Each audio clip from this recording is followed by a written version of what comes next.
He returned home after his service, choosing a quiet life with his loyal dog, until a single letter changed everything. A forgotten dairy farm was suddenly his, but the land was broken, drowning in debt and decay. It should have been just another burden, yet his dog refused to ignore something hidden beneath it. Beneath that silent forest, something had been waiting, not just buried, but protected for nearly a century. Powerful men wanted the land fast, but his dog sensed the truth long before he did. And when he finally chose to look deeper, he realized this was never just about a farm. Before we begin, tell me where you're watching from. And don't forget to like and subscribe to Veteran Dog Stories for more unforgettable journeys.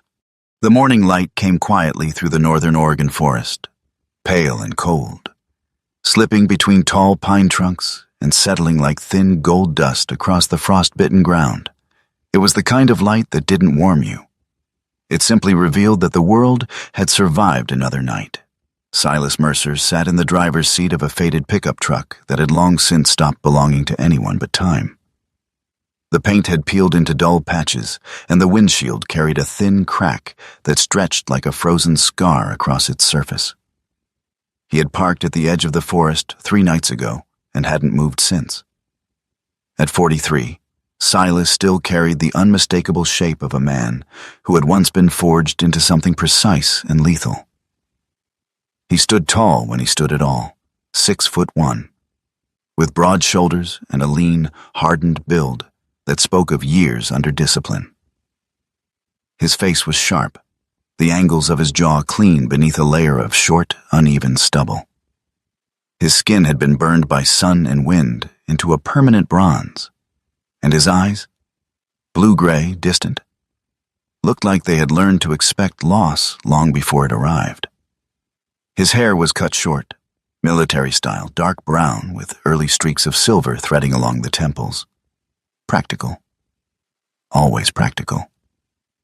He wore the same outfit every day, an olive field jacket worn at the elbows, a red and navy plaid shirt beneath it, dark cargo pants scuffed at the knees, brown leather boots that had seen too many terrains to belong anywhere, and on his wrist, an old military watch, scratched, but still ticking with stubborn precision. Silas had not fallen apart after the war. He had simply come apart slowly.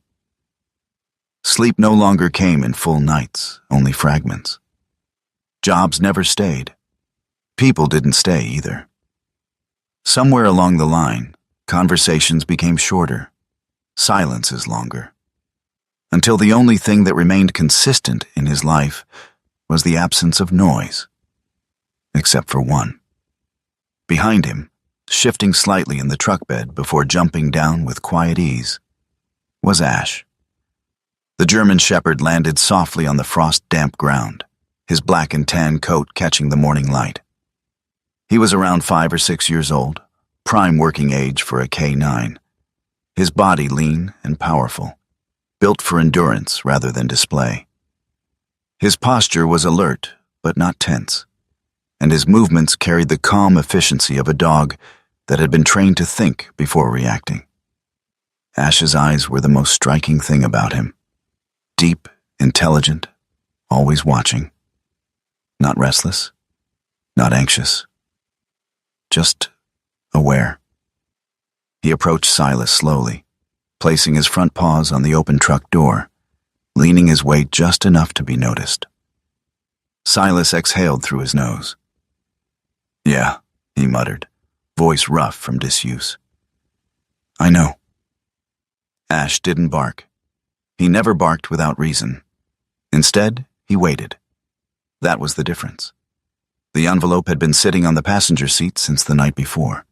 Cream-colored, thick, clean in a way that didn't belong inside a truck that smelled faintly of oil, cold leather, and old memories.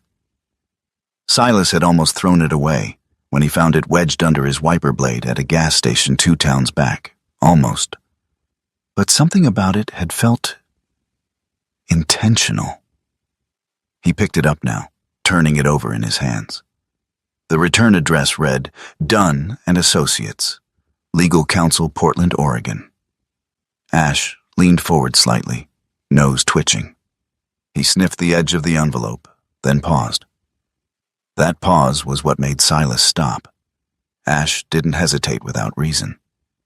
The dog lowered his head, then lifted his eyes to Silas. Not alert, not aggressive, just waiting, as if the decision mattered.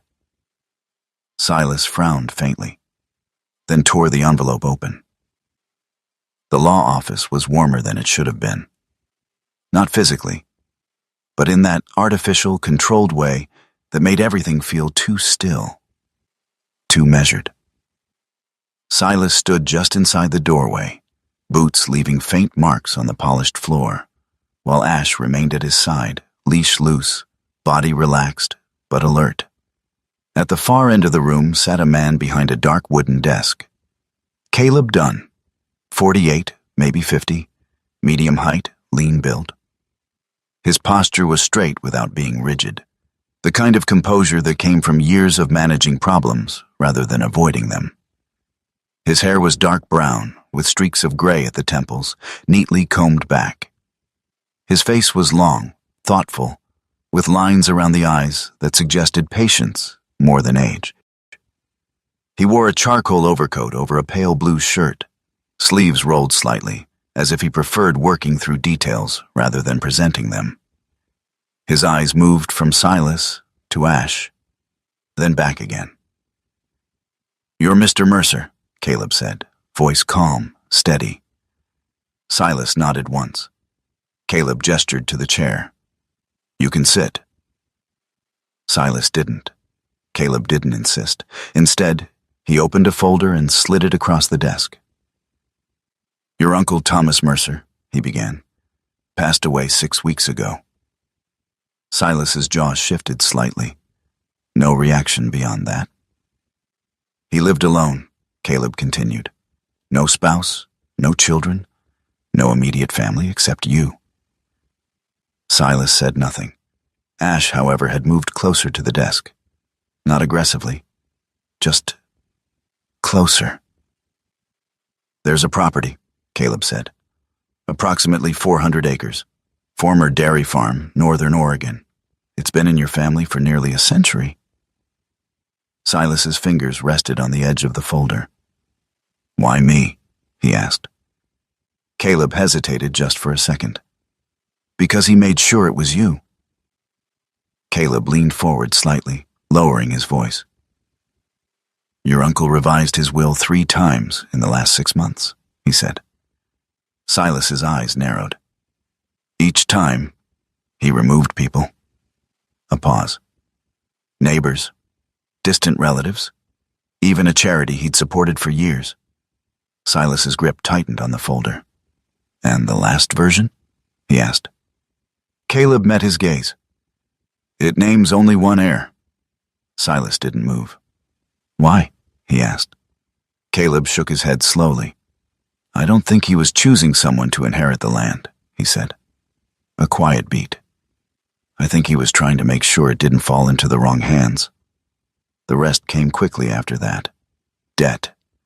Nearly $500,000, unpaid taxes, equipment failure, livestock losses, and a foreclosure notice already in motion, 30 days remaining before the bank would seize everything.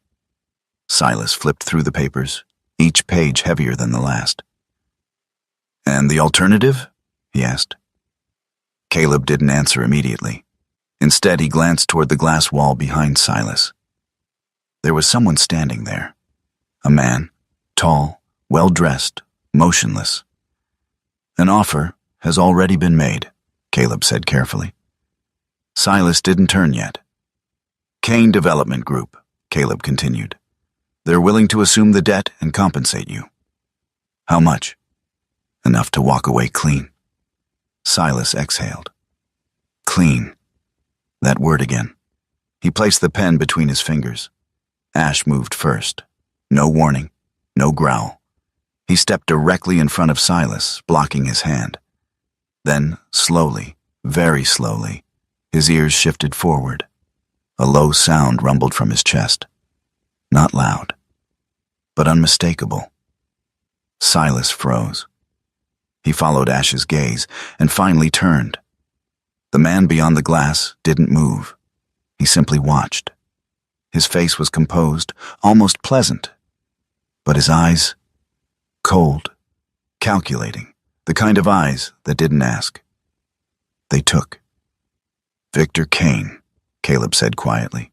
Silas looked back at the paper, then at the pen, then at Ash. The dog didn't move, didn't look away. Silas placed the pen down. "I'm not selling."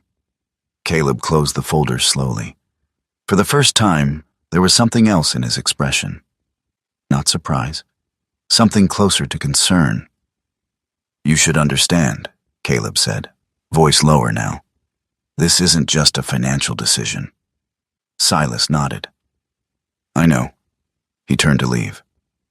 Ash moved with him instantly, position shifting from barrier to partner without hesitation. As they reached the door, Caleb spoke again. "Mr. Mercer." Silas paused. Caleb's voice softened. "Whatever your uncle was holding on to, it mattered enough for him to lose everything else." A beat. "He didn't stop looking for it?" Silas said nothing. But for the first time that morning, he felt something move. Not fear, not hope. Something quieter. Something unfinished. Outside, the air was colder, the sunlight sharper. Ash stepped ahead, then stopped, glancing back just once. Silas followed. For the first time in a long time, he wasn't walking away from something. He was walking toward it. By the time Silas Mercer reached the property, the sun had climbed high enough to burn through the last threads of morning frost. The forest opened gradually, like something breathing. Tight rows of pine and fir loosening into a wide stretch of land that seemed, at first glance, almost peaceful. It was the kind of place people drove hours to photograph, and the kind of place no one stayed. The truck rolled slowly over a dirt path that had once been maintained, but now bore the uneven scars of neglect. Tall grass pushed through the tire tracks. Sections of the old wooden fence leaned inward, as if the land itself had begun reclaiming its borders. Silas killed the engine. Silence settled in. Not empty silence, but the kind filled with distant wind, birds somewhere high above, the faint rustle of branches brushing against one another. A living silence. Ash jumped down first. His paws hit the ground lightly, and he didn't wander far. Instead, he stood still, completely still, head slightly lowered, ears forward, nose testing the air. Silas stepped out after him, pulling his jacket tighter against the breeze. He scanned the property in a slow, practiced motion, the way he had been trained to do in places that didn't feel right. The farmhouse stood at the center of it all. 2 stories, Victorian structure. Dark wood weathered nearly gray. The front porch sagged slightly to the left, and the windows were clouded with dust and age. It wasn't collapsed, but it wasn't far from it. It didn't look abandoned. It looked left behind. "Home," Silas muttered, though the word didn't carry much conviction. Ash didn't move toward the house. Instead, he took a few steps forward, then stopped again. This time his nose lowered closer to the ground. Then he turned his head slightly, scanning. Not curious. Tracking. Silas noticed. "Go on," he said quietly. Ash obeyed, but not loosely. Every step he took was measured, deliberate, like he was following something that had already passed through the space long before they arrived. Silas followed behind him, boots pressing into damp earth. The inside of the house smelled like dust, cold wood, and something faintly metallic beneath it all. Silas pushed the door open slowly. The hinges groaned, not loudly, but enough to echo deeper into the structure. He stepped in. Ash didn't follow immediately. That alone was enough to make Silas stop. He turned. Ash stood at the doorway, body rigid, ears angled. Not backward in fear, but forward in caution. "Clear," Silas said automatically, though the word sounded strange in a place like this. Ash stepped inside, but only just. He stayed close. The first hour passed in silence. Silas moved through the house with quiet efficiency, checking the water lines, testing the electrical panel, clearing a space in the living room where a mattress could be dragged later. The water sputtered back to life after a few attempts. Brown at first, then clearer. Functional. Good enough. He didn't aim for comfort, just survival. Ash, meanwhile, had begun mapping the house in his own way. He circled the same areas more than once. The kitchen, the base of the stairs, and then the floor near the back hallway. He lowered his nose to the wood, sniffed deeply, then paused. His tail didn't wag, it stiffened. Silas crouched beside him. "What is it?" Ash shifted slightly to the side, revealing nothing but old boards, scuffed, uneven, but otherwise ordinary. Silas tapped one with his knuckle. Solid. He stood. "Later," he said. But Ash didn't move. He placed one paw forward, lightly, then withdrew it. A signal. Silas didn't miss it. But he didn't act on it either. Not yet. Outside, the land stretched farther than it had looked from the road. Silas walked the perimeter slowly. Broken fences, collapsed sections of barn roofing. A small herd of thin cattle stood far out in the pasture, barely lifting their heads as he passed. This place hadn't just been neglected. It had been abandoned while still alive. Ash moved differently outside, faster, more confident. But then he stopped, abruptly, near the edge of an old livestock enclosure. Silas followed his line of sight. Nothing. Just uneven ground. Ash didn't step forward. He didn't bark. He simply refused. Silas stepped ahead of him. One step, two. Then his boots sank. Not deeply, but enough. The ground shifted slightly under his weight. Silas froze. He stepped back immediately, crouched, pressed his hand against the soil. Soft, too soft. And then he smelled it, faint, but unmistakable. Gas, not strong enough to burn the air, but present, trapped, waiting. Silas leaned back slowly. "Good call," he said under his breath. Ash didn't respond, but his posture relaxed, just slightly. A truck approached in the distance. Old engine, slow rhythm. Silas stood, turning toward the road. The vehicle that pulled in was older than his. An earth-toned pickup coated in dust and years of use. The man who stepped out moved like someone who had spent most of his life outdoors. Elias Boone, 72, maybe older. Lean frame, shoulders slightly hunched, but still strong beneath the weight of time. His face was carved with deep lines, not just from age, but from sun, wind, and long seasons without rest. His eyes were pale blue, clouded just enough to suggest they had seen too much, not too little. He wore a brown canvas jacket, faded and stiff at the seams, over a flannel shirt that had been washed thin with use. His boots were heavy, mud-stained, practical. He didn't smile. "You Mercer?" he asked. Silas nodded once. Elias looked past him, at Ash. The old man studied the dog for a moment longer than necessary, then gave a small nod. "Good," he said. "You brought sense with you." Silas didn't ask what he meant. Elias walked forward without invitation, stepping onto the property like it still belonged to him. "Your uncle," he said, voice gravelly, lost his footing near the end. Silas crossed his arms. "How?" Elias gestured vaguely toward the land. "Stopped caring for the herd. Stopped fixing anything. A pause. Started digging. Silas's gaze sharpened slightly. Digging what? Elias let out a short breath that might have been a laugh. Everything. Elias stopped walking, turned slowly toward the house. Last week before he died, he said, voice quieter now. I came by at night. Silas didn't move. Elias's eyes remained fixed on the farmhouse. He was standing out there. He pointed toward the front yard. No coat, no light. A beat. Just staring at the ground. Silas felt something tighten in his chest. What did he say? Elias's jaw shifted slightly. He said, a pause.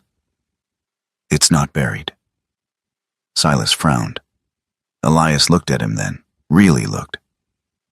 He said, the old man continued, voice lower, it's waiting. The wind picked up slightly. Ash shifted closer to Silas. Not afraid. Just closer. Another vehicle approached not long after. Smaller, cleaner, a government tag on the front. The woman who stepped out moved with purpose. Mara Bellamy, mid-30s, athletic build. Not tall, but grounded, like someone who understood terrain before stepping into it. Her hair was chestnut brown, pulled back into a low tie. A few loose strands moved in the wind, catching the light. Her eyes were sharp, attentive, always measuring, always noticing. She wore a moss-green Ranger parka over a gray sweater, dark outdoor pants, and worn hiking boots. A compact backpack rested against her shoulders. Maps, tools, essentials. She walked toward them without hesitation. You're the new owner, she said, looking directly at Silas. Temporary, he replied. Mara's gaze flicked briefly to Ash, then back. That depends, she said. On what? She didn't answer that. Instead, she glanced around the property, then toward the distant tree line. You should know, she added. Most of the surrounding land has been bought up in the last few years. Silas didn't need to ask by who. Kane, he said. Mara nodded once. He doesn't like loose ends. Silas exhaled slowly. Neither did he. By late afternoon, the light had shifted. Long shadows stretched across the field. Silas stood at the edge of the yard, looking down at the ground where Ash had refused to step earlier. Ash stood beside him now, still watching. Silas didn't speak. But something had changed. The land didn't feel empty anymore. It felt occupied. Not by people, but by something left behind. Something unfinished. He looked at Ash. The dog met his gaze, steady, certain. Silas nodded once. Yeah, he said quietly. We'll find it. The house felt different that night. Not colder, not darker, just aware. Silas Mercer sat on the edge of a chair he had dragged into the corner of the living room, the old wood creaking beneath his weight. The weak light of a single hanging bulb swayed slightly overhead, casting slow-moving shadows across the floor. Ash lay nearby, but not asleep. The German shepherd's body was still, yet his eyes remained open, tracking, listening, absorbing every shift in the quiet. His ears flicked occasionally at sounds Silas couldn't hear. The house wasn't silent. It was holding its breath. Silas rubbed his thumb against the edge of the leather-bound journal resting in his hand. The material was dry, cracked with age, the corners worn down from decades of use. It didn't feel like something forgotten. It felt like something hidden on purpose. He glanced at the floor. The boards Ash had pointed out earlier were now pried open, resting unevenly against the wall. Beneath them, the cavity revealed a narrow space, just enough to conceal what Silas had pulled out. The journal, the iron key, and the folded map. Silas exhaled slowly, then opened the journal. The handwriting was precise, old-fashioned, measured. The first entries were dated 1921, milk production logs at first glance. Numbers, quantities, delivery routes. But something about them didn't fit. Silas leaned closer. The routes weren't local. They stretched beyond the expected boundaries, marked with coded notations, initials, and symbols that didn't belong to dairy operations. Ash stood up, without a sound. He moved closer to Silas, lowering his head slightly toward the open pages. His nose hovered just above the paper, not touching, just sensing. Silas noticed. "You smell it too?" he murmured. Ash didn't respond, but his tail lowered slightly. Not fear, recognition. Silas flipped further. The language changed, less formal, more urgent. Words scratched harder into the page. Transfer secured under cover of livestock. Shipment received by water, not road. Delay due to tide inconsistency. Silas's jaw tightened. This wasn't a farm. Not originally. This was a system, a network, and the farm had been the disguise. He unfolded the map next. It was hand-drawn, carefully, but not professionally. The coastline was sketched with rough accuracy, the curves of the land matching what Silas had seen on his way in. There were markings along the edge. Small coves, hidden inlets. One of them had been circled. From that point, a line ran inland, straight, direct, and ended. Exactly where the house stood. Silas felt something shift in his chest. Not excitement. Not yet. Understanding. He picked up the iron key, heavy, cold, rust clinging to its edges. Not decorative. Functional. Built to last. Ash stepped back slightly, not retreating, creating space. Silas turned another page, and that's when it changed. The writing wasn't neat anymore. It was rushed, uneven. Fear had found its way into the ink. Funds separated from product. Operational reserves secured. Ledger moved. Silas frowned. This wasn't about alcohol anymore. This was about money and something worse. Internal breach confirmed. Name withheld until secured. Trust broken from within. Silas sat back slowly. The air in the room felt heavier now. Like the past wasn't just written in those pages. It was still active. Ash suddenly froze, completely. His head turned toward the hallway, ears forward, body stiff. Silas didn't move, didn't speak. The dog's reaction wasn't aggressive. It wasn't defensive. It was recognition. Ash stepped away from Silas, slowly, then walked toward the back hallway, the same place where he had hesitated earlier. Silas followed, silent. Ash stopped at the exposed floor, the open boards, the hidden space. Then he looked down, not at the hole, not at the journal, at the ground beneath it, as if what they had found was only the surface. Silas felt the shift instantly. The realization didn't come as a thought. It came as a weight. They hadn't uncovered something. They had interrupted something. Silas crouched again, this time lowering himself fully to the floor. He ran his hand along the edges of the exposed wood, then deeper, feeling for seams, weakness, irregularities. His fingers paused. There. A slight difference in texture. Not wood. Stone. Ash leaned closer. Silas brushed away the dust. A circular outline became visible. Faint. Hidden. But real. He sat back slowly. The key rested heavy in his hand. The map. The journal. The markings. Everything pointed here. Not under the land. Not somewhere distant. Right here. Inside the structure, at its center. Silas stood. His eyes shifted toward the far end of the house, the cellar door. Ash followed his gaze, then moved ahead. Not hesitating this time, not questioning, leading.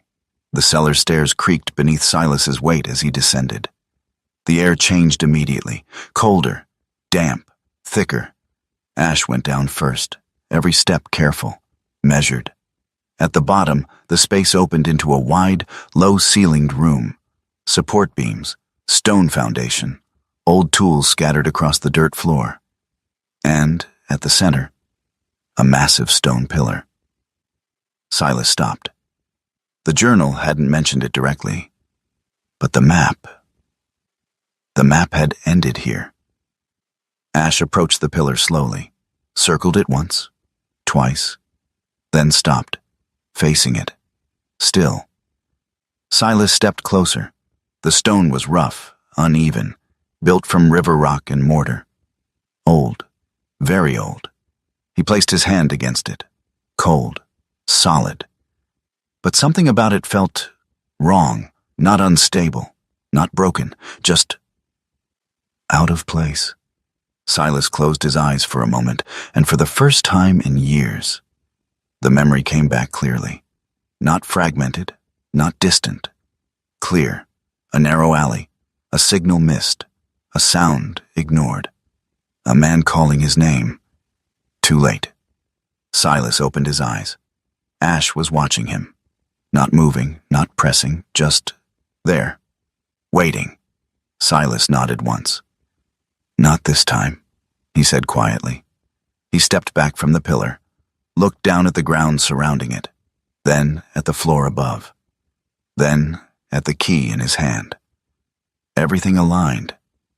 Not by chance, by design. Silas didn't move to open anything, not yet. Instead, he turned, climbed back up the stairs. Ash followed immediately. No hesitation, no resistance. Back in the living room, the journal lay open where he had left it. The wind outside had picked up slightly, brushing against the windows with a low, steady sound. Silas closed the journal, carefully, then folded the map, placed the key beside it. He didn't rush, didn't react, because now he understood something that mattered more than anything he had found so far. This wasn't hidden to protect something valuable. It was hidden to protect something dangerous. Ash settled near the doorway, but his eyes remained on Silas, always on Silas. Silas stood in the center of the room. The house no longer felt empty. The land no longer felt abandoned. And whatever had been buried here was never meant to stay forgotten. He looked toward the cellar door again, then down at the key, then at Ash. A faint breath left his chest. "Tomorrow," he said. Not as a decision, as a promise.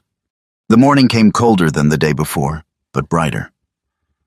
Light spilled across the fields in long, pale strokes, turning the broken fences and rusted wire into something almost beautiful, like scars that had learned to exist without hiding. Silas Mercer stood on the porch, one hand resting lightly against the warped railing. He hadn't slept much. Not because he couldn't, but because he didn't trust the quiet anymore. Behind him, Ash stepped out slowly, the German shepherd's paws making almost no sound against the wood. His body moved with the same disciplined control as always, but his attention had shifted. He wasn't scanning randomly anymore. He was watching the road. Silas followed his gaze. A black SUV appeared through the thin line of trees. Not fast, not slow, intentional. Silas didn't move. Neither did Ash. The vehicle rolled to a stop several yards from the house. The engine cut off, leaving the air strangely empty again, like something had just stepped into a room and taken all the oxygen with it. The driver's door opened. Victor Kane stepped out. He was taller than most men Silas had met, somewhere around 6'2", built lean rather than heavy. Not the kind of strength that came from labor, but the kind that came from control. His posture was upright, measured, as if every movement had already been decided before it happened. His coat was charcoal, perfectly tailored, falling just past his knees. Beneath it, a black turtleneck and dark trousers, clean lines, expensive without trying to be noticed. His face was sharp, deliberate, no wasted expression, no unnecessary warmth. And his eyes? They didn't search, they assessed. Silas stepped off the porch. Ash remained beside him, silent, but closer now than before. Victor walked forward, boots barely picking up dirt. "Mr. Mercer," he said. His voice was smooth, calm, not friendly, not hostile, just certain. Silas didn't offer his hand. "Mr. Kane." Victor's gaze dropped briefly to Ash. There was no fear in it, but there was recognition. "Still working dogs," Victor said. "Impressive." Ash didn't react. Victor looked back at Silas. "I assume you've reviewed the situation," he continued. "The debt, the condition of the property." Silas nodded once. "I have." Victor clasped his hands lightly behind his back, pacing slowly as he spoke, never turning his back fully, always maintaining a line of sight. "This land," he said, "is not what it appears to be." Silas didn't answer. Victor stopped walking. "It's contaminated," he added. "Ground instability, structural issues, environmental concerns that will require significant resources to address." Silas's expression didn't change. "And you're here to help?" he asked. Victor smiled faintly. "No," he said. "I'm here to prevent you from making a mistake." Mara Bellamy's truck pulled in just as the tension began to settle into something heavier. She stepped out quickly, closing the door behind her with a firm push. Her eyes moved from Silas to Kane, then to Ash. She didn't like what she saw. "Mr. Kane," she said, voice steady. Victor turned slightly. "Miss Bellamy." Mara crossed her arms. "You're not scheduled for any inspections today." Victor tilted his head just slightly. "I wasn't aware I needed one." "You do when you step onto land under review," Mara replied.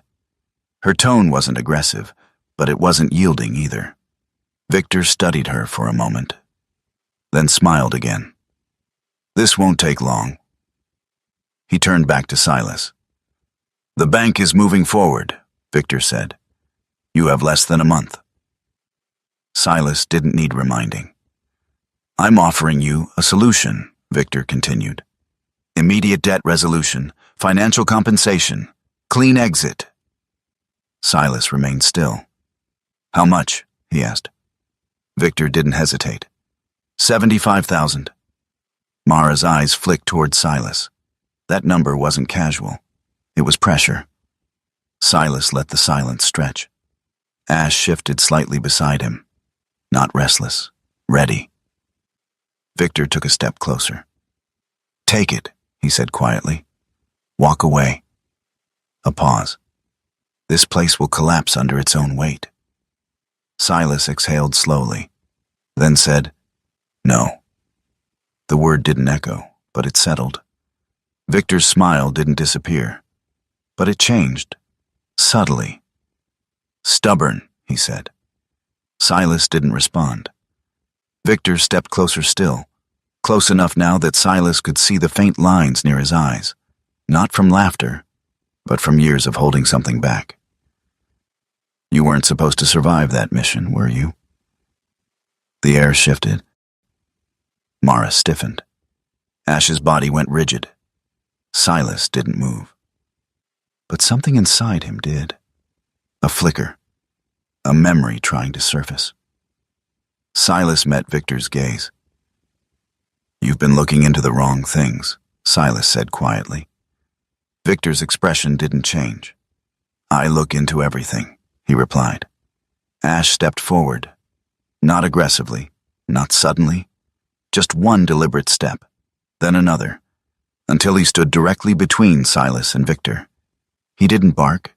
He didn't growl. He simply stood there.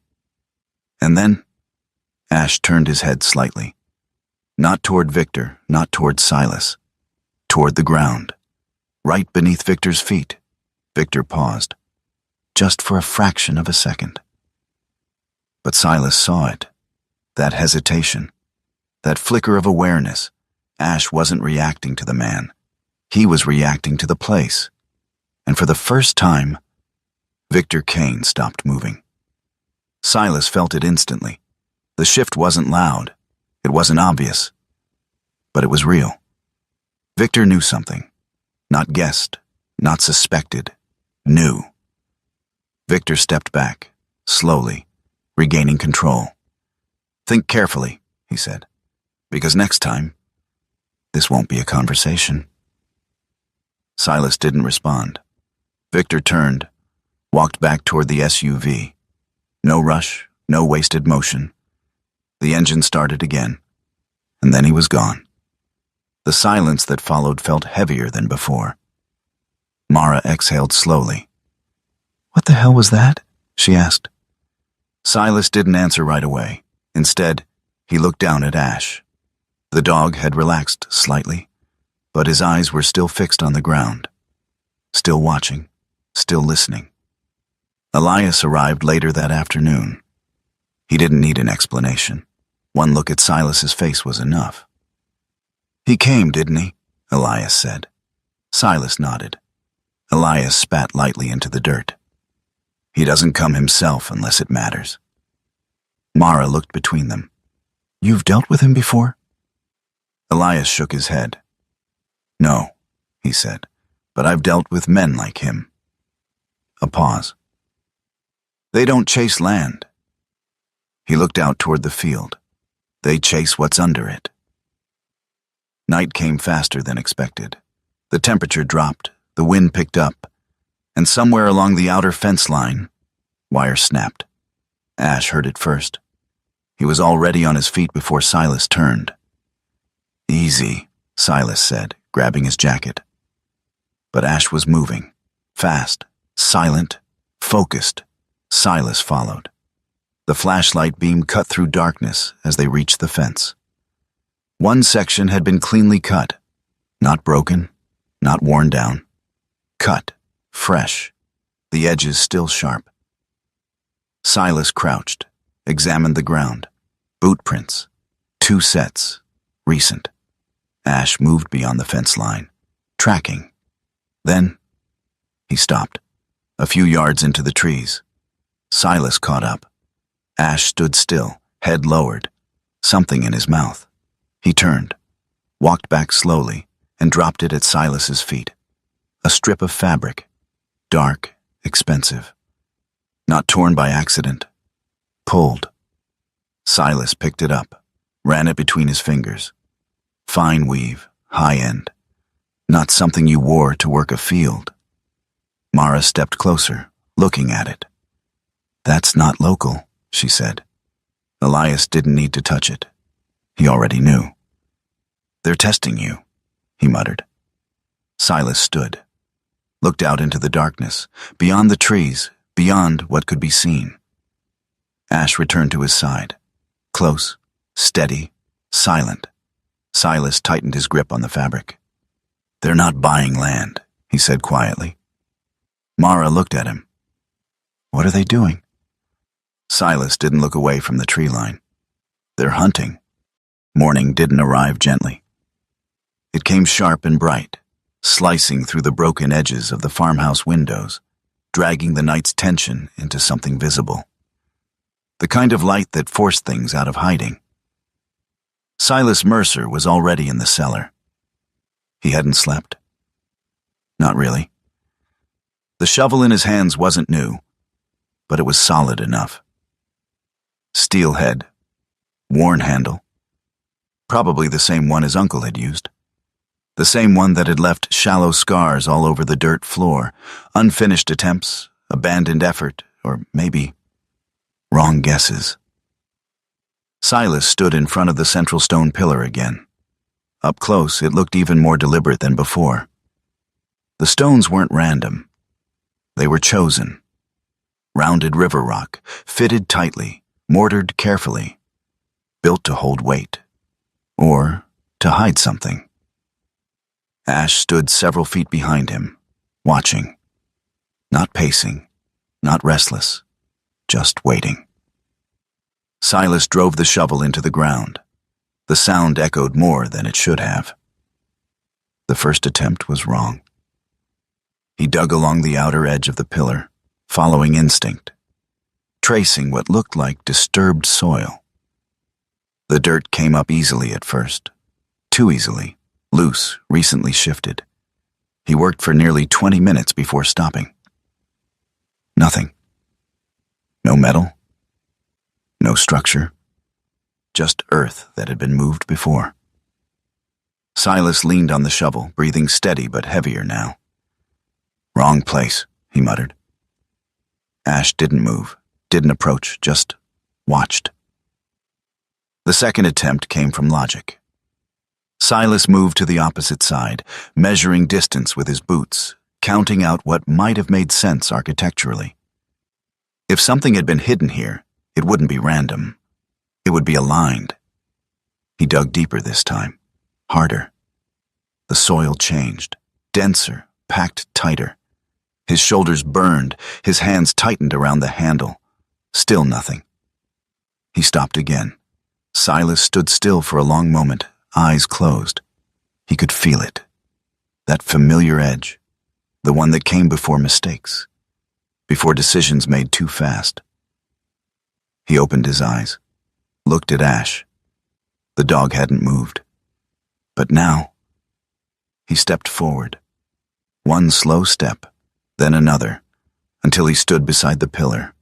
He lowered his head, sniffed once, twice, then stopped, right at one specific point, not circling, not guessing, certain. Silas walked over, kneeling beside him. "You're sure?" he murmured. Ash didn't respond, but he didn't move either. Silas drove the shovel in again. This time the sound changed. A dull, hollow resistance. Not soil, not stone. Something else. He stopped instantly, cleared the dirt by hand. His fingers brushed against cold metal. He froze, then exhaled slowly. There you are. The shape emerged gradually. Circular, iron, heavy. It sat flush against the ground, hidden beneath layers of compacted dirt and time. At its center, a rusted lock, thick and solid, untouched for decades. Silas sat back on his heels. The key. He reached into his pocket, pulling out the iron key he had found beneath the floorboards. It felt heavier now, like it had been waiting for this. He cleared the lock carefully. Dirt scraped away, rust flaked under pressure. Then he inserted the key. It resisted at first, then turned, slow, grinding, until, click. The moment the lock released, Ash reacted, not by moving forward, but by stepping back. His ears flattened slightly, not in fear, in warning. A low sound vibrated in his chest. Silas froze. The air changed, subtle, but undeniable. From the opening beneath the iron hatch, a cold draft pushed upward, not stale, not trapped, moving, alive, and with it, the faint smell of salt, ocean salt, miles from the shoreline. Silas felt it in his lungs, and for the first time, he wasn't thinking about what was buried. He was thinking about what was still connected. Silas gripped the edge of the iron cover. It was heavier than it looked. He shifted his stance, braced himself, and pulled. The metal groaned, resisted, then lifted, slowly, revealing darkness beneath. Not shallow, not narrow, a vertical drop, a ladder bolted into stone, descending into black. Silas leaned forward slightly, shining his flashlight downward. The beam didn't reach the bottom, but he could hear it now. Faint, distant, water, moving water. He sat back, thinking, calculating. He had gone into worse places before, but not like this. Not alone. He stood, looked at Ash. "Stay," he said. The word came automatically. Command, clear, final. Ash didn't obey. He stepped forward instead, closer to the opening, looking down, then back at Silas. Silas exhaled slowly. A faint, humorless smile touched his face. "Yeah," he said quietly. "I figured." He crouched beside the opening. His voice dropped. "Last time I went down alone." He paused. The words caught for just a second. Someone didn't come back. Ash didn't move, didn't blink, just stayed. Silas nodded once, then swung his legs over the edge. Boots finding the first rung, hands steady on the metal. He began to descend. Ash followed immediately. No hesitation, no fear, just trust. The air grew colder the deeper they went. Damp, heavy. The smell of salt stronger now. The ladder ended after what felt like 20 feet. Silas dropped the last few inches onto solid ground. He raised the flashlight and stopped breathing. The cavern opened wide, natural, massive. Stone walls curved upward into darkness, slick with moisture. The sound of water echoed from somewhere deeper within. Waves crashing, distant but constant. And in front of him, rows. Endless rows. Wooden crates, stacked high. Faded markings barely visible across their sides. Silas stepped forward slowly. Ash moved beside him, alert but controlled. Not panicked, focused. Silas pried one crate open. The wood cracked under pressure. Inside, glass bottles, green, sealed, perfectly preserved. He stared. "Prohibition," he muttered. But it wasn't the bottles that mattered. Not anymore. The desk sat further back. Small, makeshift, forgotten. On it, a metal lockbox. Silas approached slowly, opened it. No resistance. Inside, documents, stacks of them, yellowed, fragile, but intact. He lifted one, read, and then stopped. The numbers weren't small. The names weren't random. The transactions weren't legal. And then he saw it. The signature. Kane. Not Victor. Older. But the same line, the same name. Silas exhaled slowly. The realization settled into something cold and clear. "This isn't about money," he said quietly. Ash looked up at him. Silas shook his head. "He's not protecting a business." He glanced at the documents again. "He's protecting a lie." Silas closed the box, carefully, respectfully, like it mattered. Because it did. He stood there for a long moment, looking out across the cavern, the crates, the history, the truth. Then he turned, heading back toward the ladder, Ash at his side. Above them, the world was still quiet, still bright, still waiting. But now, Silas Mercer knew something no one else did. And somewhere out there, Victor Kane was already afraid. The climb back up the ladder felt longer than the descent. Silas Mercer moved steadily, one hand gripping the cold iron rung above him, the other keeping the flashlight angled just enough to see where he was placing his feet. Ash climbed behind him, careful and quiet, claws scraping lightly against metal. Neither of them spoke. But something had changed. Silas wasn't guessing anymore. He knew. And that knowledge sat in his chest like a weight that refused to settle. By the time they reached the surface, the light had shifted again. Afternoon had begun to lean toward evening. The shadows were longer now, stretching across the floorboards like something reaching. Silas stepped off the ladder and replaced the iron cover with deliberate care. He didn't rush. He didn't panic. Because panic got people killed. He had learned that the hard way.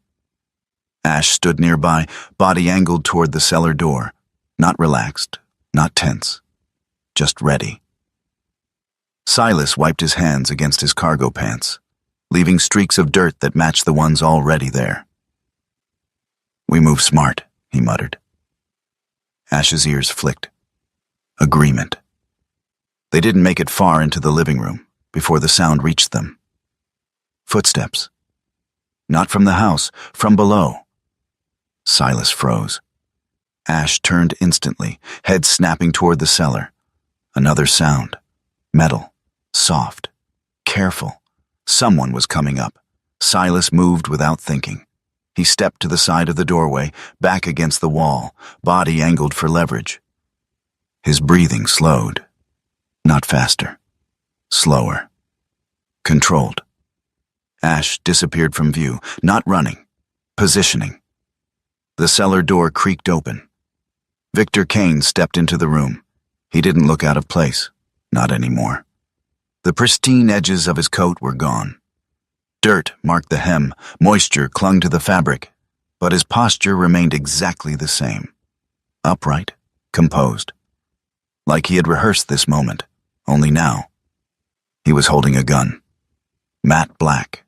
Compact, suppressed, functional. His eyes found Silas immediately. "Efficient," Victor said calmly. "You saved me the trouble of locating the entrance." Silas didn't move. "Should have knocked," he replied. Victor's lips curved slightly. "I prefer certainty." The air tightened. The house felt smaller, like it had folded inward around them. Victor stepped forward, slow, controlled, never letting the barrel drift far from Silas's chest. "You found it," he said. Not a question, a statement. Silas didn't confirm, didn't deny. Victor's eyes flicked briefly toward the cellar door behind him, then back. "I wondered how long it would take," he continued. "Your uncle was close, but not close enough." A pause. "He lacked discipline." Silas's jaw tightened. "He lacked time," Silas said. Victor tilted his head slightly. "Time is a resource," he replied. "Like anything else, it can be managed or wasted." Ash reappeared.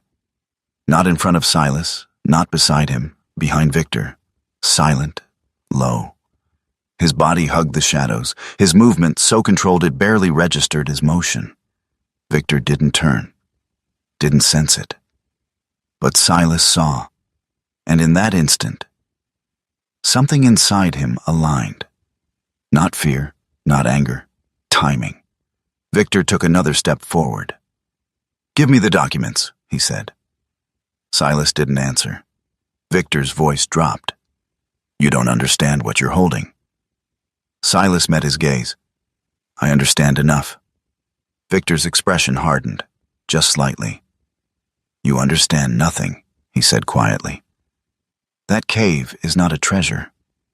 It's a liability, a record of transactions that should have never existed." Silas said nothing. Victor continued. "My family built something from that chaos. Stability, structure, legitimacy." A pause. "And now you want to tear it down?" Silas shook his head slowly. "I didn't build it," he said. Another pause. "But I'm not going to protect it either." Victor's finger tightened on the trigger. Not fully, but enough. "Wrong answer," he said. That was the moment. Ash moved. Fast. Not a bark, not a warning. A blur of controlled force. His body struck Victor's arm from behind, jaws locking onto the forearm, just below the wrist. The gun discharged, muted. The shot went wide, into the ceiling. Wood splintered. Victor staggered. Silas was already moving. Not reacting. Executing. He stepped forward, grabbing the nearest crate stacked along the wall. Old wood, brittle with age, and drove it hard into the supporting pile beside it. The structure gave instantly. Wood collapsed. Crates shifted. Glass shattered. A cascade of debris crashed down between them. Victor pulled back, wrenching his arm free from Ash's grip, but the damage was done. The gun slipped from his hand, clattered across the floor, disappeared under broken wood and glass. The room filled with sound, splintering, shattering, movement. Silas pushed forward through it. Ash stayed low, circling, ready. Victor lunged, not for the gun, for Silas. They collided hard. Silas felt the impact through his ribs, but didn't lose footing. He shifted his weight, driving his shoulder forward, redirecting momentum the way he had been trained to do years ago. Victor fought differently. Less technique, more control, calculated. He grabbed for Silas's collar, pulling him off balance. Silas twisted, drove an elbow into Victor's side, hard. Victor exhaled sharply but didn't drop. Ash darted in again. But this time, Victor was ready. His free hand caught Ash's movement, deflecting it just enough. Not clean, but enough. Ash yelped. Not loud, but sharp. Silas froze, just for a fraction of a second. And in that fraction, the past tried to come back. The alley, the missed signal, the moment he had hesitated. But this time, he didn't. Silas drove forward again, faster, harder. He didn't think, didn't calculate. He closed the distance and slammed Victor backward into the collapsed crates. The weakened structure gave way again, wood snapping under pressure, forcing Victor down. Ash recovered. Quick. Despite the hit, he moved again. Not reckless, not wild. Precise. He circled. Positioned. Blocked Victor's movement from the side. Victor tried to stand. But the footing was gone. The floor beneath him uneven now, scattered with debris. Silas stepped in. Pinned him, controlled the arms. For a moment, it was over. Then, sirens. Distant, but coming. Victor's expression changed. Not fear, something else. Resignation. You don't know what you've started, he said quietly. Silas didn't respond. He kept his grip firm, unmoving. The front door burst open minutes later. Deputies entered fast, weapons drawn, voices sharp, controlled. Mara Bellamy was right behind them, breath tight, eyes scanning. Her gaze landed on Silas, then Ash, then Victor. It's him, she said. That's Victor Kane. The deputies moved in. Cuffs snapped into place. Victor didn't resist. He didn't need to. As they pulled him up, he looked at Silas one last time. Not angry, not afraid. Just calculating. Silas released his grip, stepped back. Only then did he turn, to Ash. The dog stood still, but his front leg trembled slightly. A thin line of blood ran through his fur. Not deep, but real. Silas dropped to one knee, hands shaking. Not from exhaustion, from something else, something he hadn't felt in years. Hey, he said quietly. Ash's ears lifted slightly. Silas pressed his forehead gently against the dog's. You're good, he murmured. You're good. For the first time since the war, Silas Mercer didn't feel like he had lost something. Outside, the light was fading. But it didn't feel like the end of the day. It felt like something had finally begun. The land didn't change overnight. That was the first thing Silas Mercer noticed. Even after everything, the sirens, the arrest, the quiet chaos that followed, the fields still stretched the same way they had the day he arrived. The fences still leaned, the barns still sagged. The house still carried its weight like it had for nearly a century. But something inside it had shifted, something that couldn't be seen from the road. The investigation moved faster than Silas expected.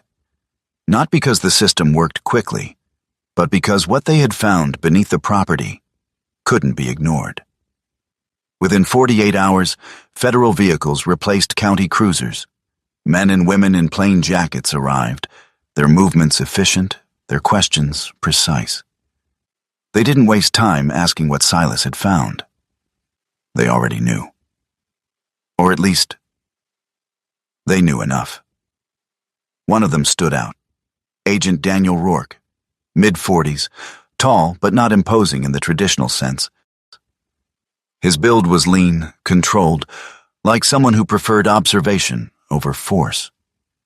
His hair was short, dark, flecked with gray at the temples, and his face carried a quiet seriousness that didn't need to announce itself.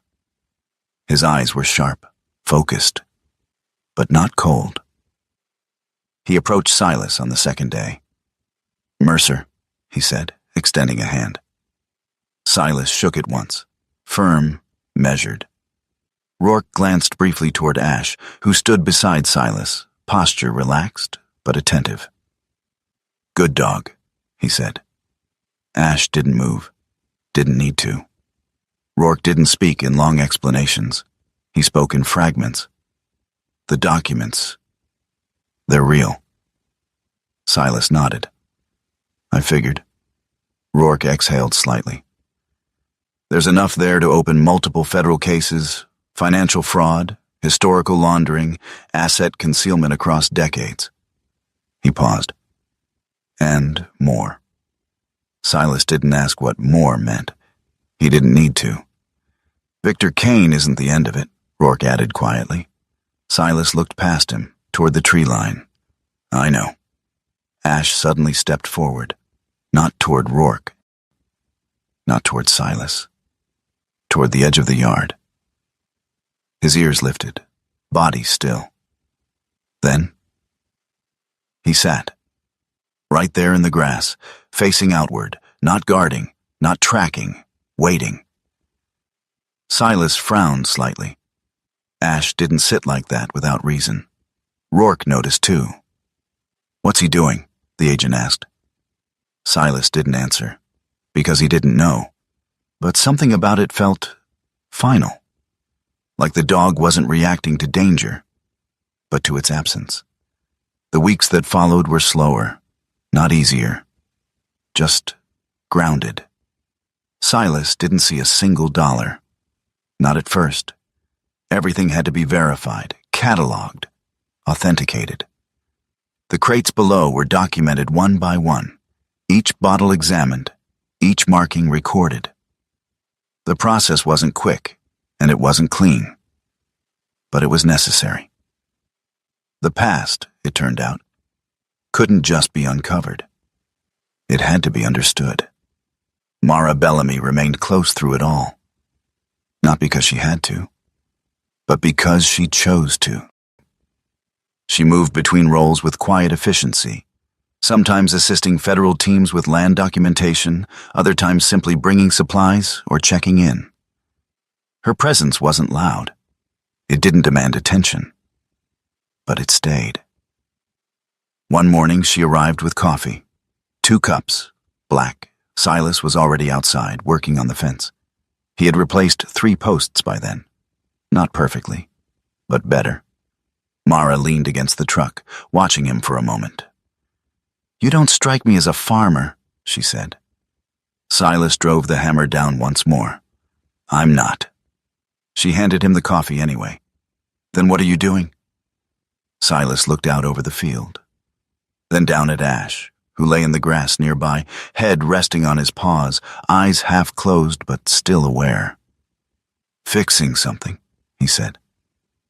Mara didn't ask what. Elias Boone returned too, more often now. He didn't say much, didn't need to. He brought tools when they were needed, advice when it mattered, and silence when it didn't. It took nearly 2 months for the first official number to come in. Silas didn't read it right away. He didn't rush to open the envelope, because money had never been the thing that pulled him forward. When he finally did, he exhaled once. That was it. No smile, no reaction, just a quiet breath. The debt was gone, cleared completely, taxes settled, ownership secured. The rest, the auction, The collectors, the headlines. That came later. But it didn't change what mattered. Silas didn't sell the land. He didn't leave. Instead, he built. It started small, a cleared section near the barn, then a repaired enclosure, then a new structure, simple, functional. Not for cattle, for dogs. The idea didn't come all at once. It grew. The same way the land was beginning to.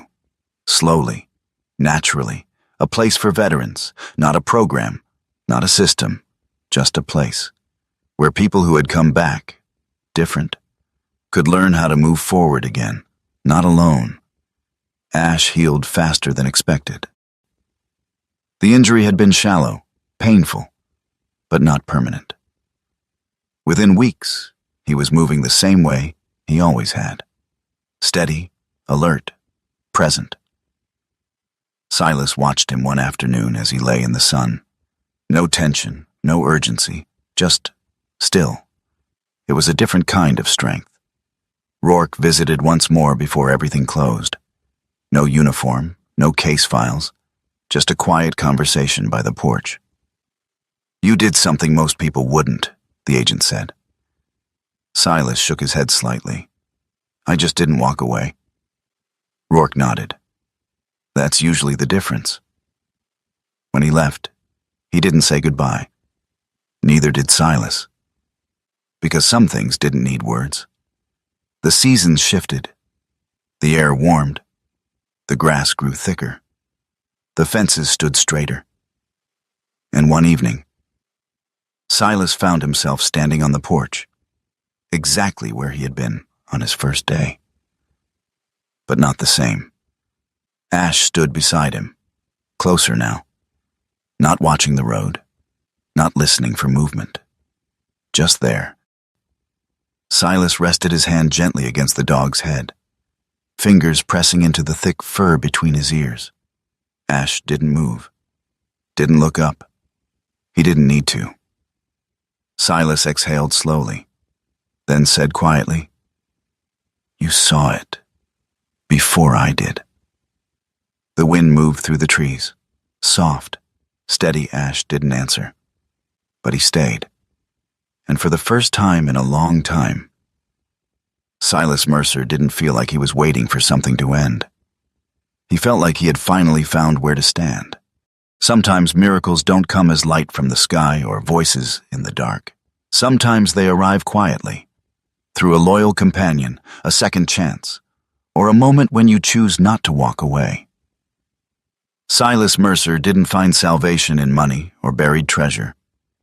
He found it in a path he almost missed, and in a dog who never stopped trusting him to see it. Maybe that's how God works in our lives. Not by removing every hardship, but by placing something or someone in our way to guide us when we're lost. In your own life, you may not hear a voice calling your name, but you might feel something, an instinct, a pause, a presence that asks you to look closer, to choose differently, to believe again. That could be your moment. That could be your miracle.